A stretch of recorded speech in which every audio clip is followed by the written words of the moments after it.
भगवान नरसिंह ने कहा, प्रहलाद तुम भूल गए, जिसके घर में 7 पीढ़ी में भी अगर एक कोई पुण्य करने वाला, दान करने वाला, भजन करने वाला, भगवान की सेवा करने वाला, शिव महापुराण की कथा करवाने वाला पैदा हो जाता है तो उसकी 71 पीढ़ी तो वैसे ही तर जाती है।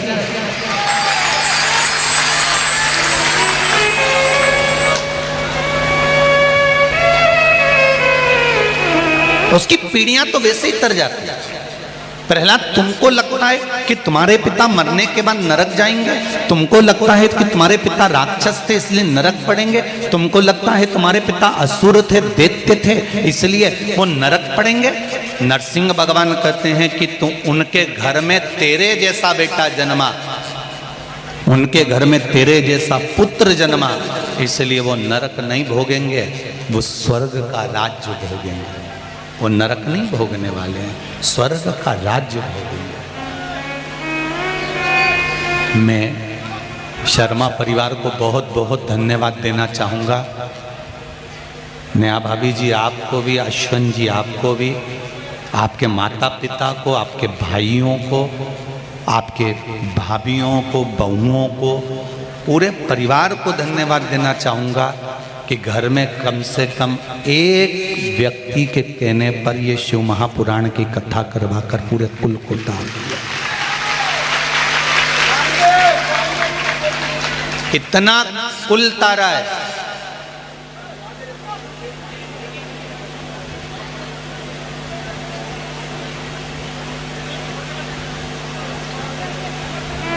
मोटरसाइकिल पे बैठकर 10 किलोमीटर, 50 किलोमीटर, 40 किलोमीटर दूर से पति के साथ एक एक माता एक एक मोटरसाइकिल पे नहीं आई है। मैंने कल देखा था, है?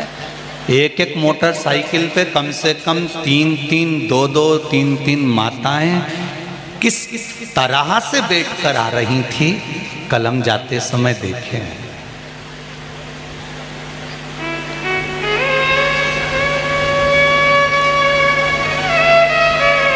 मैं आस्था चैनल वालों से कहूँगा, केवल यही पंडाल नहीं, बाजू वाला पंडाल, ये पंडाल, बाहर जो धूप में चिलचिलाती धूप में बैठे हैं, जगह नहीं है तो गाड़ियों पर खड़ा कर कर बैठे हैं।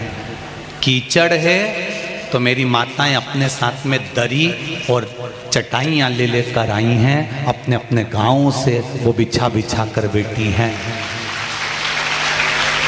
दुनिया में बहुत व्यवस्था कर सकते हो, पर दिल,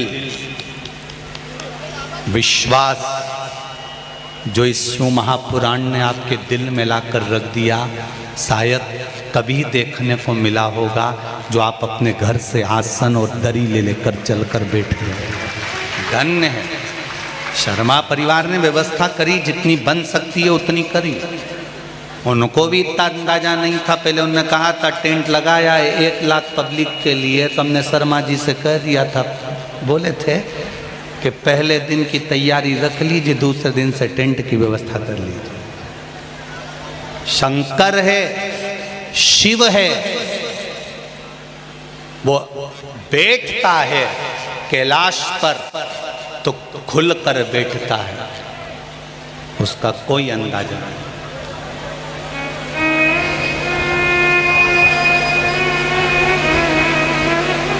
कोई अंदाजा। छोटे छोटे माताओं ने, कई माताएं तो अपने घर से चादर लेके आई हैं, चादर, और चादर को 4 डंडे से बांधकर एक उधर पकड़ के बैठ गई, एक उधर, और बीच में बाकी के उनके बच्चे और उनके परिवार वाले बैठे और कथा सुन रहे हैं। धन्य है मेरी माँओं, प्रणाम करता हूँ आपको, दंडवत करता हूँ मेरी जीजियों आपको। छत्तीसगढ़ के रहने वासियों को मेरा बहुत बहुत धन्यवाद है साहब। यहाँ शंकर की कथा को आप लोग लेने के लिए आए हो, शिव तत्व को लेने के लिए आए हो, और ये विश्वास मानकर बैठना मेरी माताओं, जितने दिल से आपने शंकर भगवान को विश्वास कर कर अपने हृदय में, शंकर भगवान को विश्वास कर कर जितने लोग आस्था चैनल पर सुन रहे हैं, जितने फेसबुक और यूट्यूब पर सुन रहे हैं, जितने विश्वास के साथ आपने भगवान शंकर को अपने दिल में बिठाया है, ये विश्वास मानना कि तुम्हारे संकट को भी शंकर भगवान ने दिल से मिटाया है, तुम्हारे संकट को मिटा दिया। एक पत्र आया है, देखिए।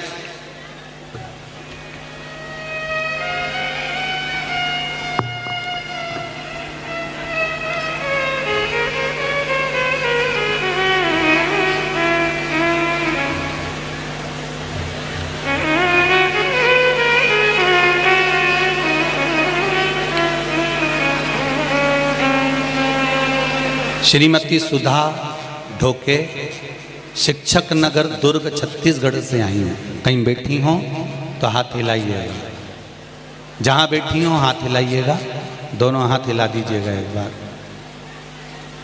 ऐसे हाथ हिला देना तो दिख जाओगे। श्रीमती सुधा ढोके, शिक्षक नगर, दुर्ग, छत्तीसगढ़ से मैं आई हूँ। कोरोना काल से पहले से हम शिव कथा श्रवण कर रहे हैं। शिवरी नारायण के बाद भिलाई दुर्ग में भी कथा स्थल पर जाकर कथा श्रवण किए हैं।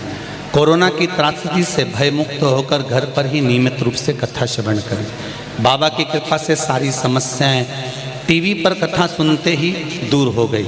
हमारी पुत्री करीब 10 वर्षों से सीए की तैयारी कर रही थी। कितने साल से कर रही है? जम के बोलो जरा। 10 साल से सीए की तैयारी कर रही थी। फाइनल परीक्षा में आकर अटक जाती थी। आपके द्वारा बताए हुए पशुपति व्रत भी हमने बारी बारी से किए। मेरी पुत्री के साथ मेरे पति ने भी व्रत को किया, सफलता नहीं मिली। दूसरी बार इसी बीच में तब एक व्रत और धारण कर कर उस व्रत की सफलता से सीए का एग्जाम पास किया। लीवर में कुछ समस्या, जांच में डॉक्टरों ने कैंसर का आदेश वक्त दिया था। टाटा मेमोरियल हॉस्पिटल में मुंबई में इलाज चला। इसी बीच में पशुपति व्रत आरंभ किया। बाबा की कृपा से 2 ही हफ्ते हुए थे और दूसरी बार जब कैंसर की जांच कराई तो बाबा की कृपा से नॉर्मल रिपोर्ट आई और कैंसर समाप्त हुआ। ये शिव है। एक पत्र और है।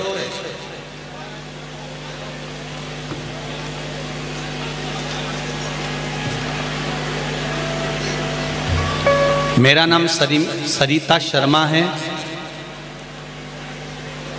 मेरा ससुराल मुजफ्फरनगर उत्तर प्रदेश में है। मेरी शादी को 8 साल हो चुके थे, संतान नहीं थी। फिर मेरे ससुर जी आपकी कथा को देखने के लिए प्रेरित किए। गुरुजी 2 साल में आपकी कथा सुन रही हूँ और आपके द्वारा बताए गए पशुपति व्रत को 5 सोमवार किया। पूरे श्रावण मास घी से शिव जी का अभिषेक किया, प्रार्थना की और बाबा की कृपा से मेरे घर में 8 साल के बाद बच्चे ने जन्म लिया। डॉक्टरों ने मना कर दिया था कि तुम्हारे यहाँ संतान नहीं होगी, फिर भी मेरे भोले बाबा ने दिया है। मेरी बेटी का मैं फोटो डाल रही हूँ। हर हर महादेव। ये शिव है।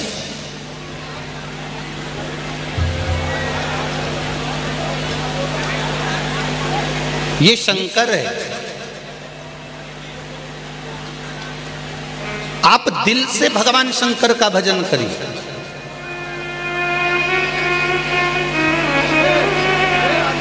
मेरे शंकर भगवान को तुम्हारा दिखावा नहीं चाहिए। मेरी माताओं, फिर निवेदन करूंगा आपसे, मेरे शिव जी को दिखावा नहीं चाहिए।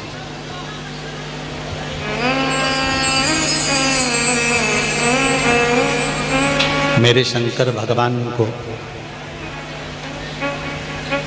एक लोटा जल भी अगर आप चढ़ा रहे हो तो दिल से चढ़ाना, दिल से।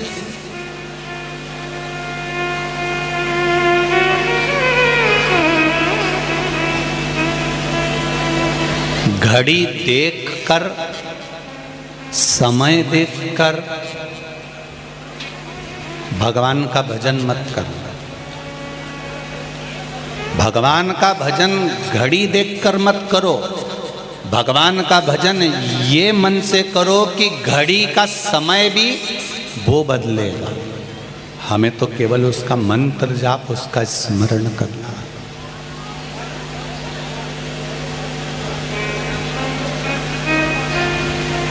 हमें केवल उसका मंत्र जाप करना, हमें केवल उसका स्मरण करना। आप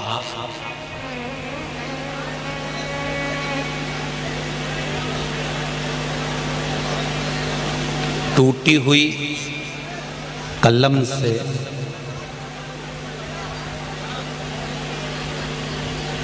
जिस पेन की निब टूट गई हो, जिस पेन का पॉइंट टूट गया हो, जिस पेन की आगे की नोक टूट गई हो, टूटी हुई कलम से आप अपना भाग्य कभी नहीं लिख सकते। उसी तरह दूसरे की जलन से आप अपना भाग्य कभी नहीं लिख सकते। टूटी हुई कलम और जलन ये कभी अपना भाग्य नहीं लिखने देगी। आग लगे बस्ती में, हम हमेशा एक बात कहते हैं कि आग लगे बस्ती में और अपन रहो मस्ती में। किसी की यहाँ 4 4 व्हीलर गाड़ी आ रही है, हमें जलना नहीं है। कोई कितना क्या बोल रहा है, हमें उसका कुछ विचार नहीं करना। कोई अपशब्द बोले, हमें उसका विचार नहीं करना। कोई ताने दे, हमें उसका विचार नहीं करना। कोई गाली दे, हमें उसका विचार नहीं करना। हमें तो भगवान की भक्ति कैसे प्राप्त हो, सनातन धर्म कैसे जागे, हमारे घर के बच्चों को हम संस्कारित कैसे बना सकते।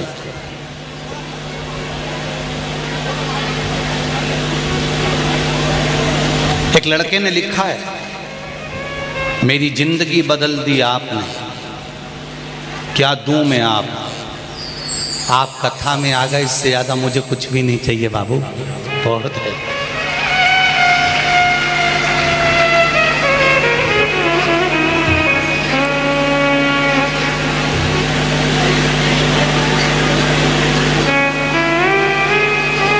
एक ने लिखा है, मैं योगेश्वर उपाध्याय, ग्राम परसदा, बिल्हा, बिलासपुर से आया हूँ। कहीं बैठे हैं उपाध्याय जी? कहीं बैठे हो तो हाथ हिलाइएगा। मैं योगेश्वर उपाध्याय, ग्राम परसदा, बिल्हा, बिलासपुर से आया हूँ। हम सपरिवार आपकी शिव कथा सुनते हैं। कई लोगों ने पहले हमारा बहुत मजाक उड़ाया कि ये लोग तो पागल हो गए हैं। इसमें लिखा है, योगेश्वर जी जैसे लोग आपका मजाक उड़ाते हैं, ऐसे सीहोर वाले महाराज का तो दुनिया मजाक उड़ाती है।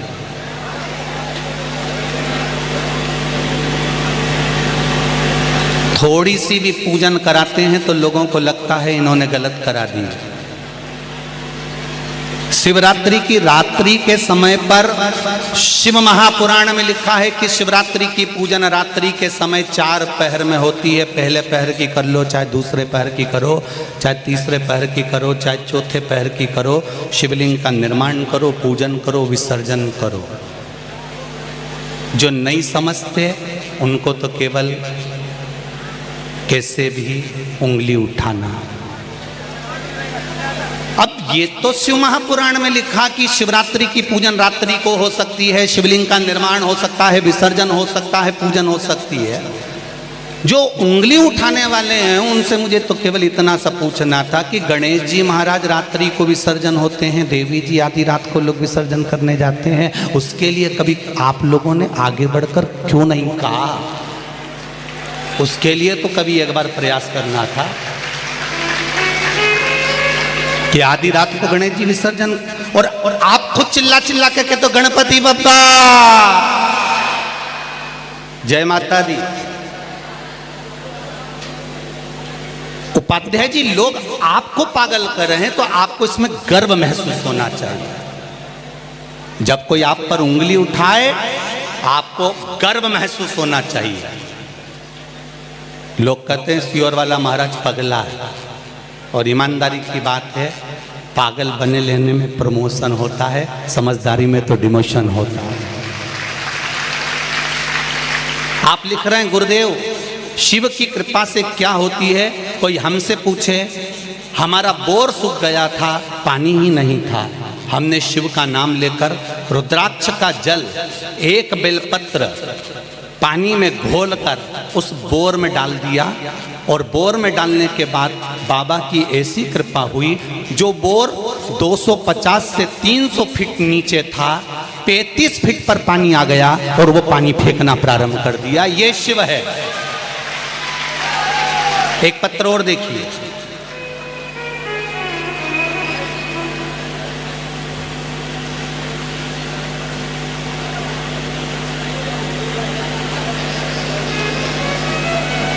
गुरुजी मैं आशुतोष यादव, डोंगरगढ़ छत्तीसगढ़ से निवासी हूँ। कहीं बैठे हैं आशुतोष जी?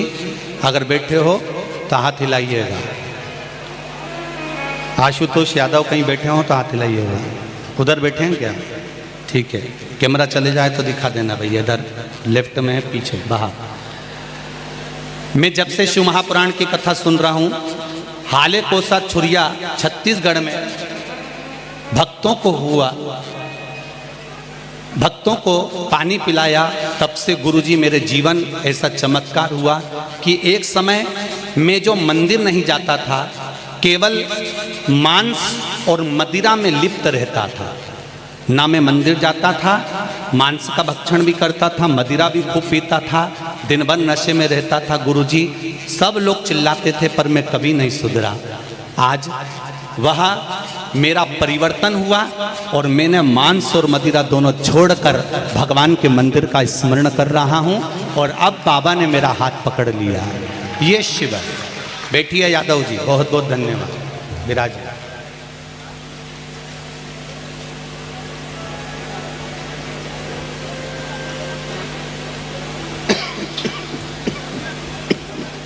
भक्ति किसको कहते हैं?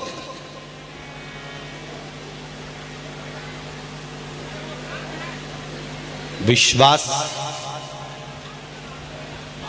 मैंने तेरे ही भरोसे, ओ बाबा तेरे ही भरोसे, हवा बिच उड़ती जावानी, बाबा डोर हथो छठी लावे कठी जावानी, भोले में तेरी वतन। आप शिव भक्ति में लगो। आप शंकर भगवान को एक लोटा जल चढ़ाना प्रारंभ करो, सारी समस्या का हल। दुनिया ताने दे, गाली दे, अपशब्द कहे, इल्जाम पर इल्जाम लगाए, पर तुम शंकर के मंदिर जाना मत छोड़ना। एक निवेदन और है, हमारे बहन भाई अगर दूसरे धर्म की ओर जा रहे हैं तो उनको एक बार खींचकर हमारे शंकर के मंदिर की ओर जरूर लेकर आना और उसको बताना कि शिव भक्ति में क्या है। मत लगाओ इसको, बंद कर दो, गर्मी आता है, बंद कर दो। शिव भक्ति में क्या है उनको बता।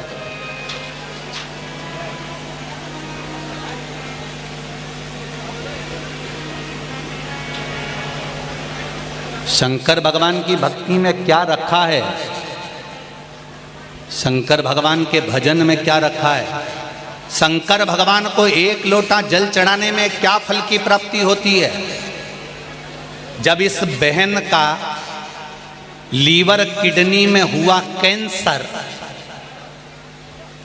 पशुपति व्रत करने से, एक लोटा जल चढ़ाने से जब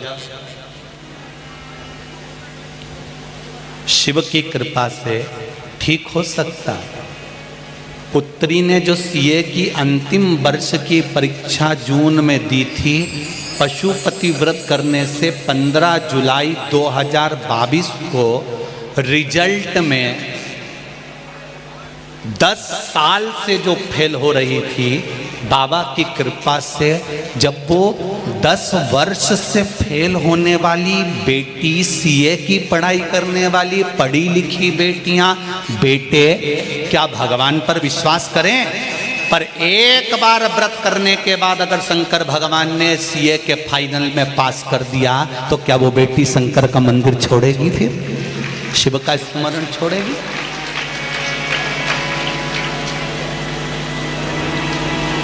दुनिया के लोग पूछते हैं शंकर जी की भक्ति में क्या है?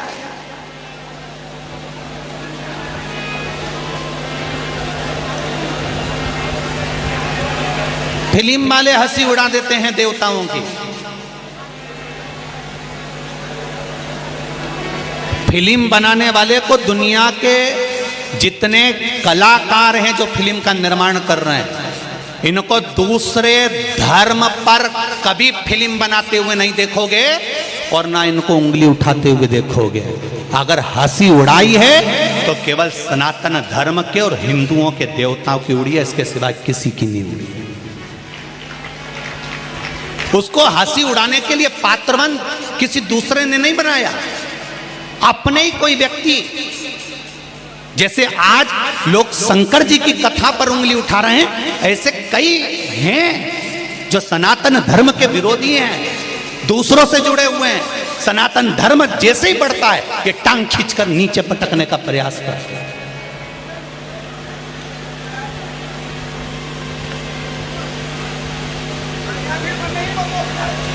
अरे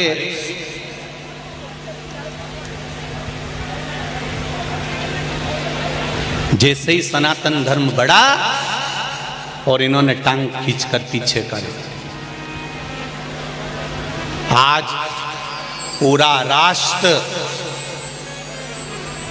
पूरा भारत देश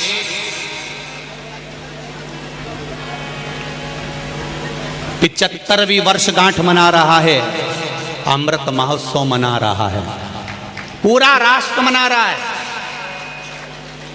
उन राष्ट्रवासियों से निवेदन है, एक बार जिसने ये अपने मुख से कहा कि भारत का तिरंगा ध्वजा घर घर में लगना चाहिए, पहले उसको एक बार जाकर धन्यवाद जरूर देना कि 1950 में एक लागू किया गया था। 1950 में नेशनल फ्लैग को लागू कर दिया गया था कि अगर ध्वजा लगेगी, तिरंगा लगेगा तो केवल सरकारी बिल्डिंगों पर लगेगा। अगर कोई साधारण व्यक्ति इस ध्वजा को हाथ में नहीं फहरा सकता, इस ध्वजा को अपने घर पर नहीं लगा सकता। अगर ये राष्ट्र की ध्वज किसी के घर पर लगी मिली या किसी भी साधारण व्यक्ति ने ध्वजा फहराई तो उसके ऊपर दंड लग जाता था, उसको सजा हो जाती थी। पर आज सबसे ज्यादा गौरव महसूस करो कि आपके घर घर में भारत का झंडा लग रहा है और भारत का झंडा फहराने वाला कोई विशेष व्यक्ति नहीं है। भारत के झंडे को घर घर में फहराने वाला हम खुद विशेष बनकर फहरा रहे हैं, इसका गौरव महसूस होना है।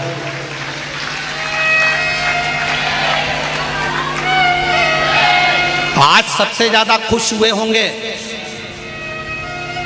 तो पिंगली वेंकैया,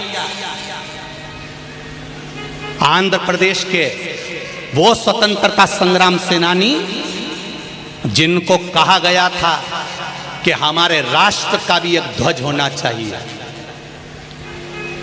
पिंगली वेंकैया आंध्र प्रदेश के वो स्वतंत्रता संग्राम सेनानी जिन्होंने 30 राष्ट्रों का ध्वज देखा और उस 30 राष्ट्र के ध्वज में क्या क्या है, उसका फल क्या क्या है, उसमें से छांट कर पिंगली वेंकैया ने आंध्र प्रदेश के उस स्वतंत्रता संग्राम सेनानी ने तिरंगे का निर्माण करा और 22 जुलाई 1947 को डॉक्टर राजेंद्र प्रसाद जी की अध्यक्षता में यह राष्ट्रीय ध्वज घोषित होकर निर्मित हुआ।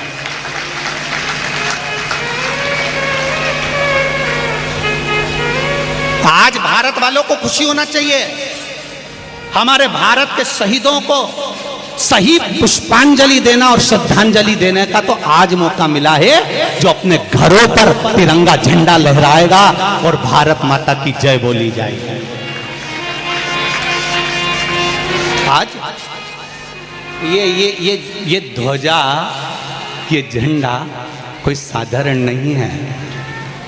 आज भारत के अमृत महोत्सव का सबसे बड़ा गौरव ये भारत की ध्वजा रहेगी, ये भारत की ध्वजा। और ये ध्वजा प्रत्येक घरों में फहराना चाहिए, प्रत्येक स्थान पर फहराना।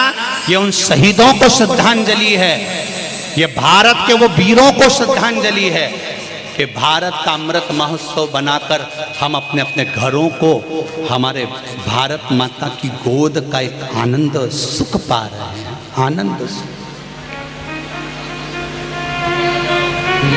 भोला सब दुख काटो मारा, हो भोला सब दुख काटो मारा। शिव शंकर जपो तेरी माला, भोले बाबा जपो तेरी माला। भोला सब दुख काटो मारा, ओ भोला सब दुख काटो मारा। भगवान शिव ओगढ़दानी, त्रिकालदर्शी, कैलाशी, अविनाशी शंकर भगवान की कथा कहती है। जीवन में जो सुख का अनुभव है, भगवान के पावन चरणों का जो रस तत्व है,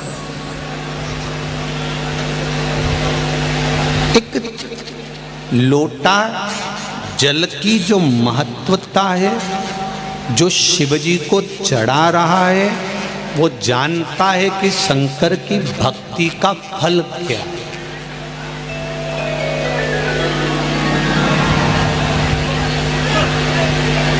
माता पार्वती जी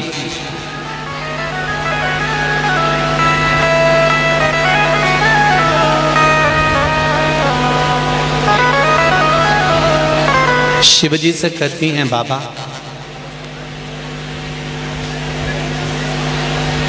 जो दुनिया का सबसे सुंदर वन हो, उस वन का मुझे दर्शन करा दो। आवाज बढ़ ले बाबू।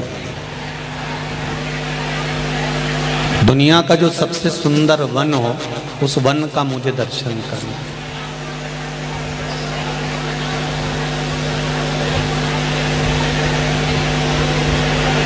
देखिए,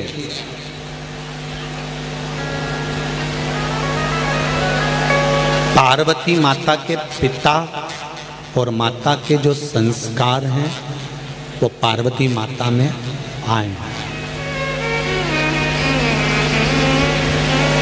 आपके घर के बच्चों के जो संस्कार दिखते हैं, उससे ये महसूस होता है कि आपके घर के माता पिता के क्या संस्कार रहे होंगे, क्या संस्कार रहा होगा।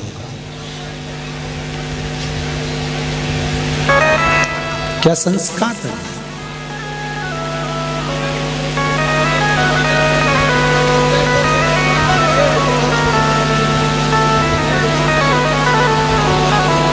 कोई भी राष्ट्र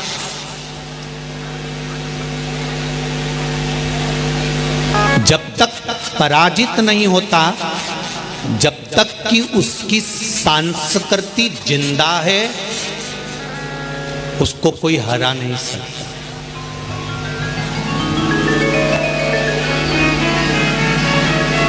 उसको कोई मिटा नहीं सकता।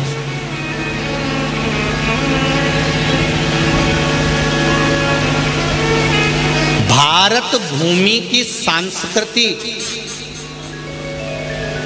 भारत भूमि के इस राष्ट्र के जो 4 शंकराचार्य 4 पीठ में बैठे हुए हैं, इन शंकराचार्यों ने भारत की संस्कृति को जो बना कर रखा है, इसलिए इस भारत माता की संस्कृति इतनी प्रबल है कि इसको पराजित करने के लिए दम चाहिए किसी भी राष्ट्र को इस पर आक्रमण करने के। संस्कृति के बल पर राष्ट्र जीवित रहता है। पार्वती माता का संस्कार, पार्वती माता का गला पकड़ रहा बाबा, पार्वती माता का संस्कार, पार्वती माता के जो पार्वती मैया की माताएं हैं, पिता हैं, उनके जो संस्कार हैं वो मिले हुए हैं। इसलिए पार्वती मैया ने कहा कि मुझे जो सबसे सुंदर वन है उस वन में मुझे जाना है, उस वन का मुझे दर्शन करना है।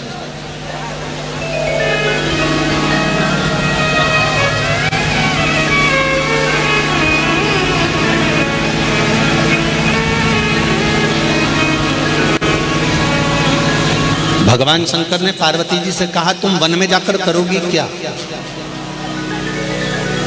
अगर दुनिया के सबसे सुंदर वन में तुम चली जाओगी तो तुम करोगी क्या? एक पत्नी के मुझे शॉपिंग मॉल में जाना है तो पति उससे पूछे कि तुम शॉपिंग मॉल में जाकर करोगी क्या? तो पत्नी कहेगी मुझे बच्चों के लिए कपड़े खरीदना है, सामान खरीदना है, मुझे ये खरीदना है, मुझे वो खरीदना है। और अगर कोई पत्नी अपने पति से कहे कि मुझे घुमाने के लिए वो पहाड़ी पर ले चलो, पति पूछे तुम उस पहाड़ी पर करोगी क्या? तो पत्नी बोले मुझे वहाँ से फूल तोड़ के लाना है, मुझे सामान लेकर आना है, मुझे देख कर आना है, मैंने बहुत सुना है, एक बार उस पहाड़ पर चलो तो सही, एक बार उस गार्डन में चलो तो सही, एक बार उस वन में चलो तो सही, मुझे देख कर आना है। पार्वती जी ने शिव जी से कहा कि दुनिया के सबसे सुंदर वन में मुझे लेकर चलो, दुनिया का सबसे सुंदर वन मुझे देखना, मुझे आप वहां लेकर चलो। शंकर भगवान ने पूछा पार्वती उस सुंदर वन में, दुनिया के सबसे श्रेष्ठ वन में जाकर तुम करोगी क्या? तो पार्वती जी ने जो जवाब दिया वो दुनिया की कोई माता नहीं दे सकती।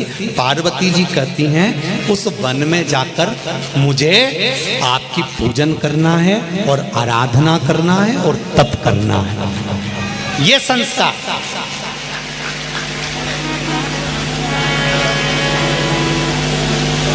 ये हमारे संस्कार बोल रहे हैं, ये हमारी सभ्यता, ये हमारे भाव बोल रहे हैं, ये हमारा संस्कार बोल रहा है।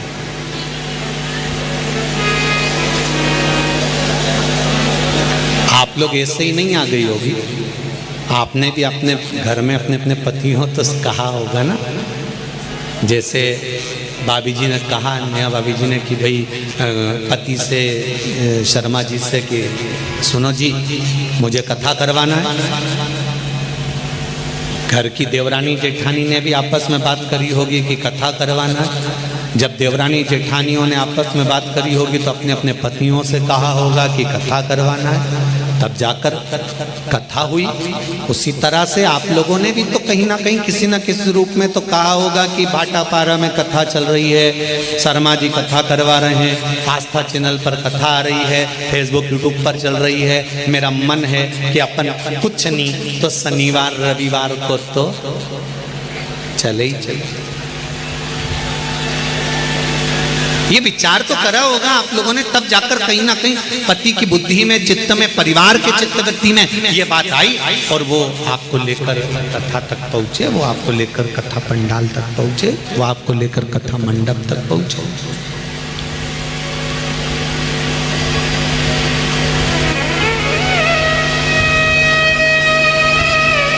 अब दो बात है, पत्नी अपनी सहेली से कह रही है वो तो मैं इनको लेके आ गई, और पति अपने दोस्त से कह रहा है वो तो मैं इसको लेकर, अरे बोलो तो जम के आ गए। पत्नी सोच रही है कि मैं लेकर आई हूं और पति सोच रहा है मैं लेकर आया, पर सही मायने में देखा जाए ना तुम्हारी सामर्थ्यता है ना उसकी सामर्थ्यता है कि शिव महापुराण तक आ जाओ, ये तो भोले बाबा लेकर आए, शंभू दास। नहीं तो सावन के महीने में शिव महापुराण की कथा सुनना। सावन महीने में ये कथा बेस थोड़ा कम कर दो दादू। सावन महीने में ये कथा श्रवण करना, सुनना और सुनने को मिल जाए, इससे बढ़कर और क्या चाहिए। श्रवण करने को मिल जाए, इससे बढ़कर और क्या चाहिए। शिव की कृपा से, शंकर भगवान की उदारता से, शिव की करुणा से आप मुझे कोई वन ले चलो, जो दुनिया का सबसे सुंदर वन हो, उस वन का मुझे दर्शन करना है, उस वन में मुझे लेकर चलो। शंकर भगवान पार्वती जी को नंदन वन में लेकर पहुंच गए। शिव महापुराण में दो वन की महत्वता बड़ी सुंदर कही है, ध्यान से सुनना। पहला महाकाल वन, दूसरा नंदन वन। उज्जैन को महाकाल वन कहा जाता है। कौन सा वन कहते हैं? महाकाल वन। काशी को नंदन वन कहा जाता है। कौन सा वन? नंदन वन।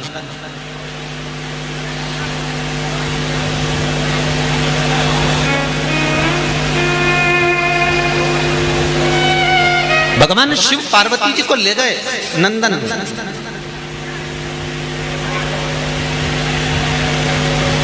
और माता पार्वती जी को नंदन वन ले जाकर भगवान शंकर ने एक वृक्ष के सामने बिठा दिया।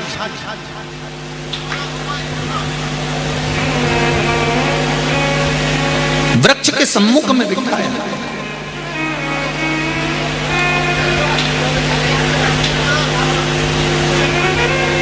पार्वती मैया ने शिव जी के चरणारविंद को पखारा।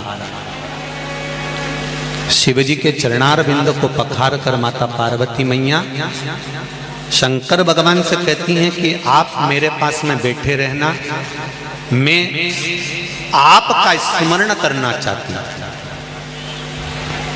पंचाक्षर मंत्र का जाप माता पार्वती जी ने करना प्रारंभ किया। नमः शिवाय, ओम नमः शिवाय, नमः शिवाय, ओम नमः शिवाय, नमः शिवाय, ओम नमः शिवाय, नमः शिवाय, नमः शिवाय। पंचाक्षर मंत्र का जाप, पंचाक्षर मंत्र का स्मरण माता पार्वती जी ने करना प्रारंभ करा। थोड़ी देर बाद देवादिदेव महादेव उठे, जाने लगे। पार्वती जी ने रोका, स्वामी रुको, कहां जा रहे हो?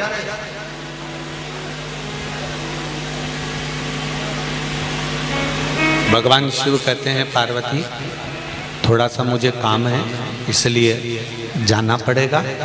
तुम जब तक मंत्र के जाप में डूबी हुई हो, मैं तब तक थोड़ा सा भगवान विष्णु से मिलकर आता हूं।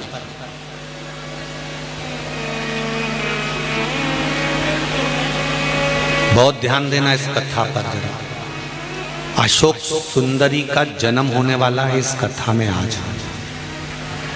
और स्मरण ये रहे आपको कि शंकर भगवान जब पार्वती जी के साथ में नंदनवन आए हैं, भगवान शंकर जब पार्वती जी के साथ में नंदनवन पहुंचे हैं, भगवान शंकर जब पार्वती जी के साथ नंदनवन में आए हैं, तो शंकर भगवान पार्वती जी को छोड़कर क्यों गए?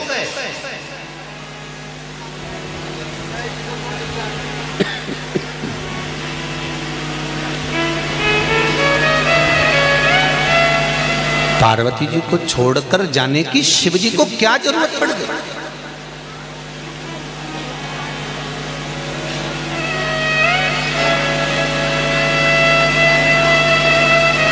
एक बहुत पहले हमने एक बात कही थी, आप लोगों के स्मरण में होगा,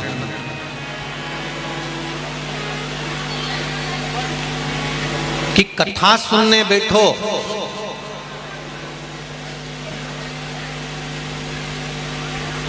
तो अपनी पहचान वाले के पास कभी मत बैठो।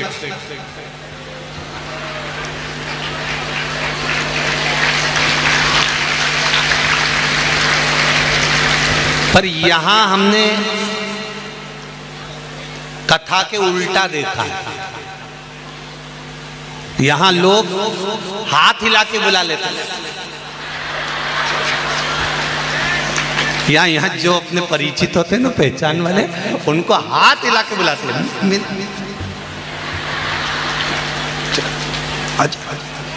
यहाँ थोड़ा उल्टा है। अब शिव पुराण कह रही है कि कथा सुनने बैठो या साधना करने बैठो तो पहचान वालों के पास में मत बैठो। क्यों? कथा सुनने बैठोगे और पहचान वाले के साथ में बैठ गए तो कोई भी बात आई तो तुरंत उस बात को लेकर आपस में बात करने बैठ जाओ। और अगर पहचान वाले के पास नहीं बैठे और जिससे तुम्हारी दुश्मनी है तुम उसके पास बैठ गए तो कथा में कोई भी अच्छी बात आई ना और तुम्हारा मन भी कराना बात करने का, तो पास में तो जगदम्बा बैठी। तो अब तुम ना तो बात कर सकते ना चित कर सकते, और पाँव भी अगर जरा सा उसके ऊपर रख दिया ऐसा देगी ना धर के, दूसरी बार पाँव नहीं रखोगे तो एकदम जैसी बैठी है ना पल्लू वल्लू डाल के, बेसी की बेसी एक जैसी बैठी गई, एक जैसी।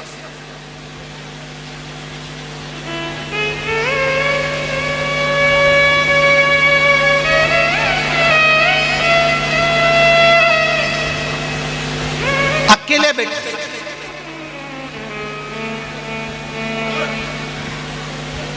सत्संग करना है ना, कथा श्रवण करना है ना, भगवान की आराधना करना है ना, तप करने बैठे हो ना, साधना करने बैठे हो ना, भगवान को पाने बैठे हो ना, भगवान से नैन लड़ाने बैठे हो ना, तो अकेले की साधना होना चाहिए। आसन लगाया, बैठ गए। शंकर भगवान पार्वती जी को नंदन वन में छोड़कर चले गए तो पार्वती जी पूछ रही हैं कि आप हमें छोड़कर क्यों जा रहे हो? शंकर भगवान ने कहा मुझे भगवान विष्णु बुला रहे हैं इसलिए मुझे जाना पड़ेगा, मुझे वहाँ पहुँचना पड़ेगा, मुझे वहाँ जाना है, मैं वहाँ चले जाता हूँ, मेरा वहाँ पर काम बहुत सारा है तो मैं वहाँ चले जाऊँगा, मैं वहाँ पहुँच जाऊँगा, मैं वहाँ चले जाता हूँ। तो पार्वती जी ने कहा मैं अकेली यहाँ पर रहूँगी, मैं अकेली यहाँ पर रहूँगी, अच्छा लगेगा? शंकर भगवान कहते हैं पार्वती सुनो, माता के गर्भ से अगर जुड़मा बच्चे भी जन्म लेते हैं ना तो एक साथ पैदा नहीं होते, एक एक कर कर जन्म लेते हैं। मतलब संसार में अकेले आए हो और अकेले ही जाओ, ये निश्चित हो गया, ये निश्चित है।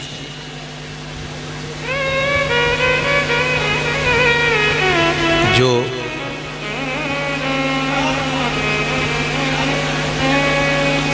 जोड़े का जो फल होता है देखा है आप लोगों ने, केला जो होता है जोड़े से, कहीं केले को देखा होगा, जुड़े हुए दो फल होते हैं। बैंगन जुड़े हुए कई बार दो, करेला जुड़ा हुआ कई बार दो। जो जोड़े का फल होता है ना वो माताएं कभी नहीं खाती। इधर खाते हैं क्या? नहीं, उसको नहीं खाते। उस जोड़े के जो फल है, उस जोड़े के फल को माताएं उठाकर या तो ठंडा कर देती है या कहीं दान दे देती है या किसी मंदिर में पहुंचा देती। बोलो सही है ना जीजियो? उसको जोड़े के फल को माताएं कभी नहीं खाती। उसको उठाया और दे दिया, उसको उठाया और दान कर दिया, उसको उठाया और किसी को प्रदान कर दिया।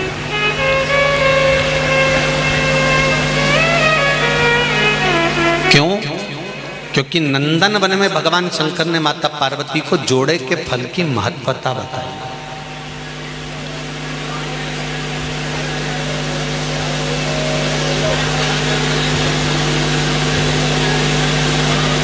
जोड़े के फल का सेवन करने की महत्वता, जोड़े के फल को खाने का क्या दोष है, उस तक का वर्णन हमारे यहाँ पुराण और शास्त्रों में वर्णन है।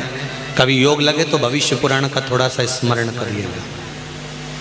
गीता प्रेस गोरखपुर की भविष्य पुराण मंगवाइएगा और उस भविष्य पुराण को थोड़ा सा पढ़िएगा।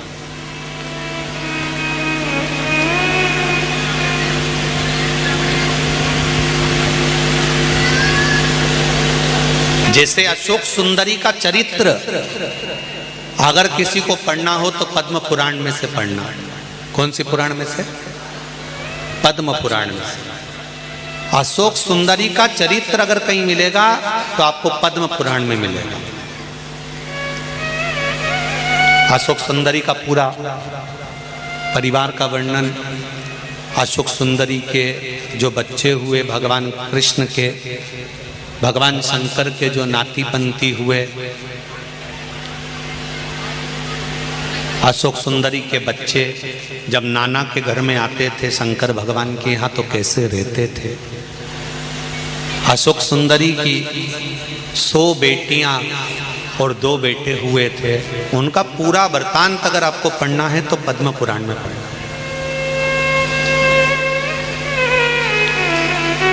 कोई पूछे कि सियोर वाले महाराज ने अशोक सुंदरी का चरित्र शिव महापुराण में बाचा था भाटापारा में, तो ये अशोक सुंदरी का चरित्र तो इसमें शिव पुराण के अंदर कहीं लिखा नहीं, तो कौन सी पुराण में से बाचा? तो आप बता देना।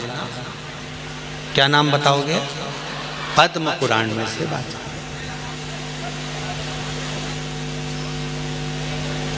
दो फल की महत्वता। पार्वती, ये 2 फल की जो महत्वता है, 2 जुड़मा फल की जो क्रमता है, इसको अपन बात के प्रसंग में लेंगे।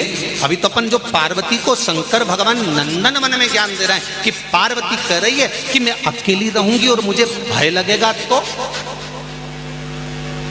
मैं अकेली यहां पर रहूंगी और मुझे कुछ भय हुआ तो उसका क्या? तो शंकर भगवान ने कहा पार्वती, माता के गर्भ से जब बच्चा जन्म लेता है, माता के गर्भ से जब बच्चा पैदा होता है, माता के गर्भ से जब बच्चा जन्म लेता है, तब वो अकेला आता है। भले जुड़वा बच्चों ने जन्म लिया, पर माता के गर्भ से अगर बच्चा जन्म लेगा तो एक बालक पहले आएगा, दूसरा बच्चा बाद में आएगा। तो बच्चा जन्म लेता है तो एक, अर्थात मृत्यु लोक में अकेले आए हो और अकेले ही हमको जाना।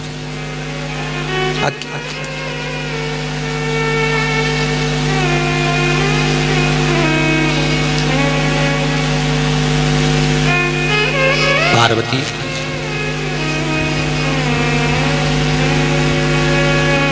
जब मृत्यु लोक में व्यक्ति जन्म लेता है, मृत्यु लोक में जब मनुष्य जन्म लेता है, आता अकेला है। शंकर भगवान कह रहे हैं पार्वती, तुमको लगता है कि तुम अकेली इस नंदन वन में रहोगी। शिवजी कहते हैं पार्वती, जिस समय माता के गर्भ से बच्चा जन्म लेता है और मरता है और प्राण छूटते हैं, उस समय तक शंकर भगवान कहते हैं मैं देवाधिदेव महादेव उसके रोम रोम नस नस में 24 घंटे हर पल हर क्षण विराजमान रहता है। हर पल हर घड़ी हर क्षण शिव है हमारे। ऐसी कोई घड़ी, ऐसा कोई पल, ऐसा कोई क्षण, ऐसा कोई समय खाली नहीं जाता जिस समय पर देवाधिदेव महादेव या भगवान हमारे साथ नहीं रहता। भगवान हमारे साथ में हर पल, हर घड़ी, हर क्षण रहता।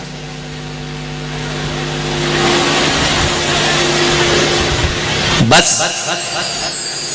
व्यक्ति पाप करता है तब भूल जाता है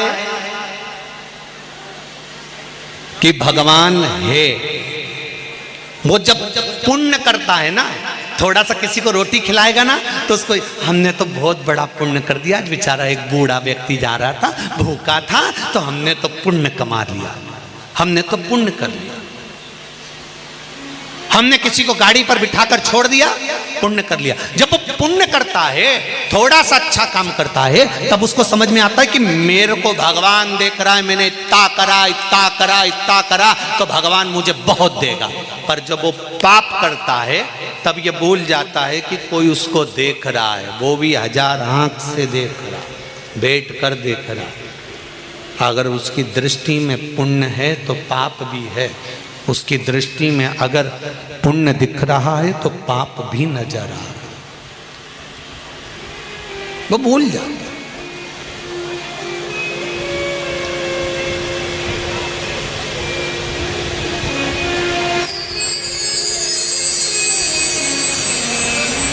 आज एक पत्र सुबह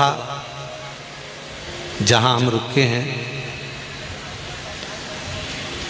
वहां एक पत्र आया था। उस पत्र में लिखा हुआ था कि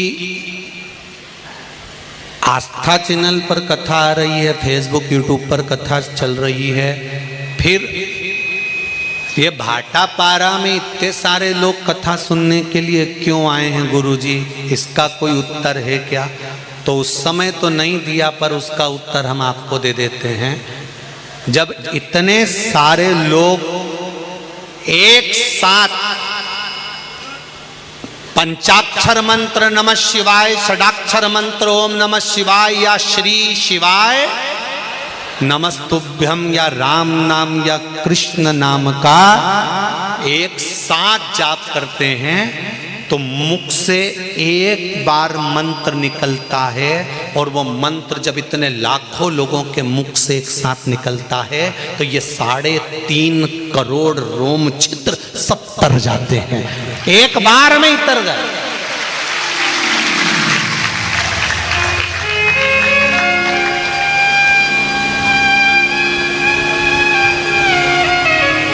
एक डब्बे से नहाना, बाल्टी में पानी भर के डब्बे से नहाना, एक शावर चालू कर लेना, ऊपर से शावर चल रहा है उससे नहाना, और एक कुंड में पानी भरा हुआ है और तुम और डुबकी लगा के बाहर। इन तीनों स्नान में सबसे जल्दी स्नान कौन सा हो सकता है? जम के बोलो जरा, जम के। वो जो कुंडा भरा है, वो जो तालाब भरा है, वो जो नदी भरी है, वो जो सरोवर भरा है, खड्डा भरा है, उसमें कूदे बाहर। जैसे समोसे को तो पकने में भी समय लगता है, शिव महापुराण की कथा कहती है अगर जल्दी से चुटकी बजाते ही परमात्मा का पथ प्राप्त करना है तो जहां शिव महापुराण कथा का कुंडा भरा हो उसमें डुबकी लगा के जाओ।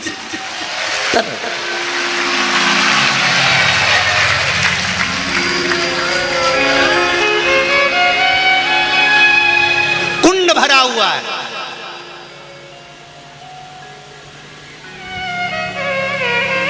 हम तो उनसे भी कहेंगे सुन लो भाटा पारा वालों, सरसों का तेल डाल के कानों में।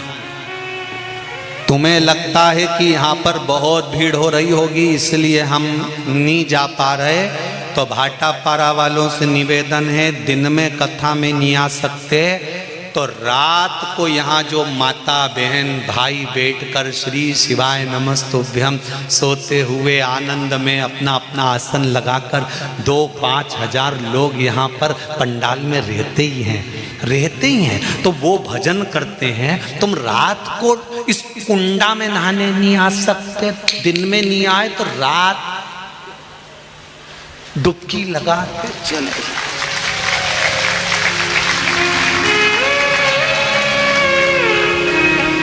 इतने सारे शंकर के भक्तों की चरण की रज भाटापारा के इतिहास में कभी नहीं मिली होगी और ना आगे मिलने वाली। लाखों लोग, जहां देखो वहां गाड़ियां, जहां देखो वहां लोग ही लोग। एक एक दुकान में लोग, बेचारे दुकान वाले सामान बेचने आए थे, उनकी दुकान में 50-50 भरे। वो बेचारा एक तो डोसा बेच रहा था, उसका डोसा बना दिया, उसमें घुस गए। एक वो समोसे वाला चिल्ला रहा था, हमें बड़ा तो बना दो, वो के बाद में बना लेना, तू गैस बंद कर। उसका गैस चूल्हा बंद करके अंदर धर दिया, टेबल पे उनके छोरा छोरी को बिठा दिया और वो अंदर बैठी बैग ले लेके। तो ये कहाँ मिलेगा, कभी कहाँ प्राप्त होगा? शावर में नहाने में टाइम लगेगा। शावर मतलब तप, शावर मतलब तप में भगवान मिलने में टाइम लगेगा। डब्बे से नहाना मतलब मंदिर जाओ, यहाँ जाओ, वहाँ जाओ, सब दूर जा जाके नहाओ, उसमें भी तरने में टाइम लगेगा। पर तालाब में कूद कर बाहर जाने में टाइम नहीं लगेगा। शिव महापुराण का एक डुबकी लगाई और बाहर, शिव महापुराण की एक डुबकी लगाई और बाहर, कथा सुनी, चले। पार्वती जी कह रही है मैं अकेली, शंकर भगवान कहते हैं तू अकेली नहीं है पार्वती जी। पार्वती, जहां मनुष्य का जन्म होता है, मानव का शरीर मिलता है, मनुष्य जब पैदा होता है, जब वो 3.5 करोड़ रोम छिद्र मनुष्य के शरीर में होते हैं, 21,600 श्वास मनुष्य के शरीर से रोज निकलती है। मानव जब जन्म लेता है, शंकर भगवान कहते हैं वो अकेला नहीं आता। शिव कह रहे हैं कि उसके साथ में शंकर का विश्वास प्रकट होकर जन्म लेता है। अगर मनुष्य सोचता है कि मैं अकेला हूं तो वो समझ नहीं पाता कि भगवान उसके साथ है। जब भी कोई कर्म करने मनुष्य जाए और मुझे याद कर ले तो वो अकेला नहीं रहता, मैं उसके साथ चलता रहता हूं, हर पल, हर घड़ी, हर क्षण।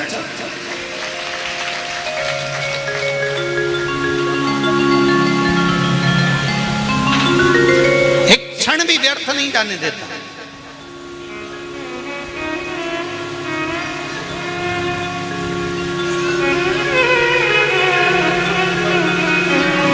महाराज, पार्वती जी बोली मैं अकेली रहूंगी। शंकर भगवान बोले अकेली नहीं पार्वती,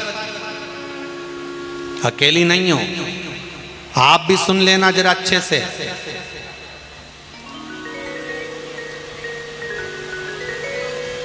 सामूहिक रूप से किया गया भजन, सामूहिक रूप से किया गया कीर्तन, सामूहिक रूप से किया गया स्मरण ना जाने कितने कितने पापी जीवों को तार देता है। पापी जीवों तार।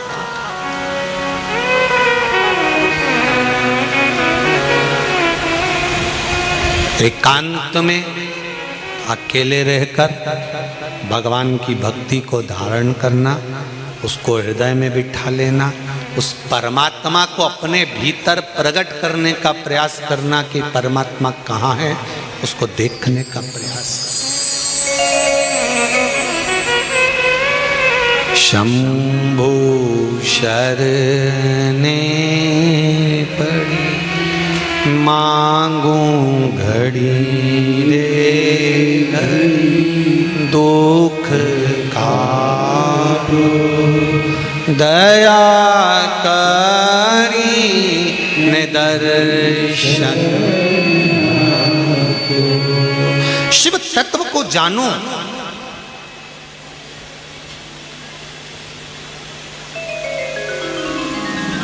शंकर भगवान को पहचानने का एक दृष्टि, एक नयन, एक नेत्र चाहिए।